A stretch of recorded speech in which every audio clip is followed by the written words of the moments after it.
కేటిదొడ్డి మండలాలకు మంజూరైన పూర్తి పోస్టులను కేటాయిస్తూనే నియామకాలను పెంచాలని ఈరోజు నడిగడ్డ హక్కుల పోరాట సమితి జిల్లా చైర్మన్ గొంగళ్ళ రంజిత్ కుమార్ జిల్లా కలెక్టర్కి వినతి పత్రం సమర్పించడం జరిగింది. ఈ సందర్భంగా ఆయన మాట్లాడుతూ అట్లాగే ఇక్కడ ఉన్నటువంటి విద్యార్థుల సంఖ్యను బట్టి ఉపాధ్యాయుల యొక్క పోస్టుల మంజూరుని పెంచాలని,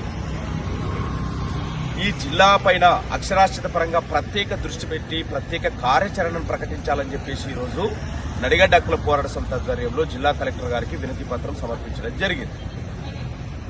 రాష్ట్రంలో ఉన్నటువంటి 33 జిల్లాల లోపల ఈ జిల్లా అత్యంత వెనుకబాటుతనానికి గురైంది.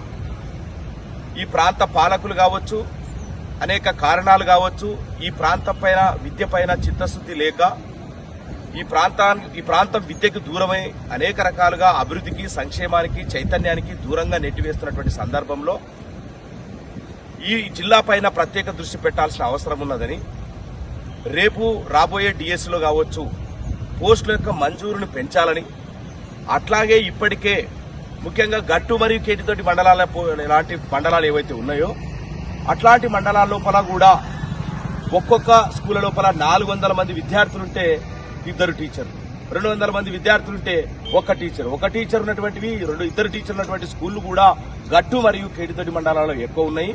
కాబట్టి అట్లాంటి మండలాలకు కూడా ఇప్పటికే ఉన్నటువంటి శాంక్షన్డ్ పోస్టులు ఏవైతే ఉన్నాయో పూర్తిగా శాంక్షన్డ్ మంజూరైన పోస్టులు పూర్తిగా కేటాయిస్తూనే మరియు శాంక్షన్డ్ పోస్టులు పెంచాలని, జిల్లా వ్యాప్తంగా శాంక్షన్డ్ పోస్టులు పెంచి విద్యార్థుల సంఖ్యను బట్టి పెంచి ఈ ప్రాంత విద్యాభివృద్ధికి తోడ్పడాలని నడిగడ్డ హక్కుల పోరాట సమితి వినతి పత్రం సమర్పించింది. ఇప్పటికే దీనిపైన కూడా కార్యాచరణ త్వరలోపల ప్రకటిస్తుందని సందర్భంగా తెలియజేస్తూ నమస్కారం. Thanks for watching. For more updates, subscribe to our channel.